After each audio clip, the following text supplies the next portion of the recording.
Tesla Semi's Mack Anthem comparison. In this post, we compare the Mack Anthem and Tesla's semi-electric truck. Tesla commenced the deliveries of its electric truck a few days ago. It aims to disrupt the market with affordable, eco-friendly trucks. Moreover, the performance stats of the Semi are quite exquisite. On the other hand, Mack has been making trucks for over 100 years. Its diesel trucks are arguably the most popular among buyers. Let us take a look at the comparison between these two products with different hearts. So before we get started, make sure to hit that like button. Subscribe to our YouTube channel for our future updates. Tesla Electric Semi, this Mack Anthem specs comparison. In terms of the specifications, Tesla has been quite tight-lipped about the actual performance numbers. However, there are a few numbers revealed by the EV giant, allowing us to take a calculated guess. Elon Musk announced that the Semi will have a tri-motor cell. Considering the motors in the other Tesla EVs, we can estimate a total power output of somewhere in the vicinity of 900 up and 1,600 pound-feet torque. This will allow a 0 to 60 amp acceleration time of around 5 seconds, unloaded, and 20 seconds, loaded. These are some serious performance numbers. On the other hand, the Mack Anthem comes in different variants, MP7, MP8, and MP8e.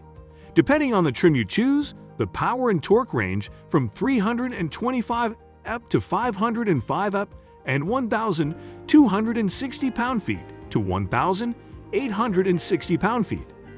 However, the real difference lies in the performance. Under loaded conditions, the Anthem is able to achieve the 0 to 60 amp acceleration in 60 seconds. That is 3 times slower than the Semi. Specs comparison: Tesla Semi Mack Anthem. Powertrain: 3 electric motors, 10.8 liter and 13 liter diesel. Power: 900 up, X 325 to 505 up. Torque: 1,600 pound-feet, X 1,260 to 1,860 lb. Acceleration: 0 to 60 amp. Loaded: 20 sec 60 secs. Drag curve: 0.36, 0.65 to 0.70. Price comparison. The other significant difference lies in the prices. Tesla has priced the Semi quite competitively in order to disrupt the trucking market. Its prices start from $150,000 for the 300-mile range version and $180,000 for the 500-mile range version. However, after the tax credit reduction, these prices drop down to $110,000 to $140,000. On the other hand, the Mack ranges from $100,000 for the cabin version and $140,000 for the sleeper models. The other diesel-powered popular trucks are significantly more expensive. Price comparison: Tesla Semi. After tax credit, Mack Anthem. Base trim, starting $110,000, $100,000. Higher trim, starting $140,000, $140,000. Price comparison. Interior and feature. On the inside, the Tesla features a minimalist cabin with a unique center seating position for the driver for better visibility. There are 2 large 15-inch touchscreens to manage all the features and controls for the hatchback and the truck.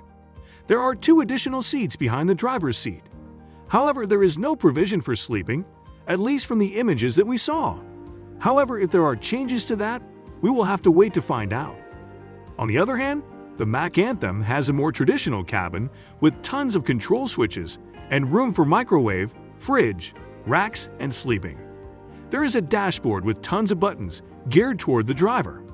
The seat adjustments are quite extensive, but the main difference lies in the massive area for sleeping. Installation of the mattress allows drivers to sleep during long hauls. It is definitely a more established and accepted cabin layout. What's so special about Mack trucks? Spent a few years of my life looking at the back end of a Bulldog, which is the bonnet mascot on a Mack. Truck drivers have a huge brand loyalty thing, which may or may not be well-founded. I am a big fan of the Mack brand, and almost cried when they were first taken over by Renault of all things. Then Volvo bought Renault, and so Mack is history, in my mind anyway, as Volvo doesn't have a lot of followers here in Australia. We had fierce brand loyalty here back in the 80s and 90s between drivers who were either Mack or Kenworth drivers. And then we had the Ford Louisvilles and Internationals, which were the beginners or learners trucks.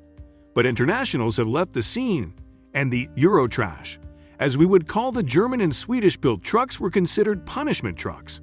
So if you did something wrong or had a breakdown, then you were stuck in the Volvo for a week. I don't know if you were asking, what is so special about Mack as a brand to be compared to, say, Kenworth or Freightliner, as that is not a question that I want to answer. The big thrill to me was driving those big diesels, and whatever I was trusted with on the day was to me anyway the best truck, because it was what I was driving. I drove a lot of miles in Macks and was always proud to be driving a Mack. They just seemed to do the job, and although I never had any big problems with them, I don't think that they were any better or worse than any of the other North American brands. It was just a bit of friendly rivalry between drivers, or that was how I saw it anyway.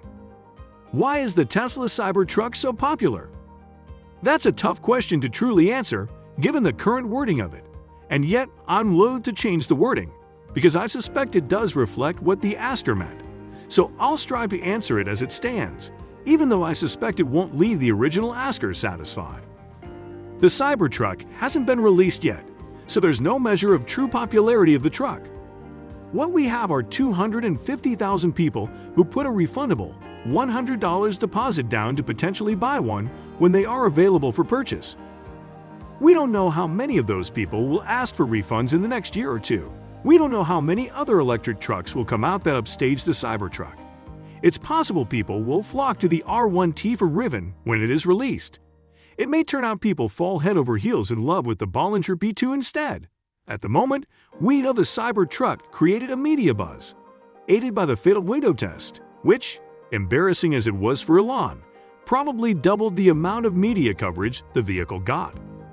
But as every viral media flash-in-the-pan sensation knows, public attention and popularity are fickle and seldom last from one season to the next. 6 months from now, you'll likely be hard-pressed to find any mention of the Cybertruck. In short, popularity is fleeting. That brings us to the end of this video. What do you think of our video? Let me know in the comment section below. If you enjoyed the video, make sure to hit that like button. Subscribe to our YouTube channel for our future updates. Thank you for watching.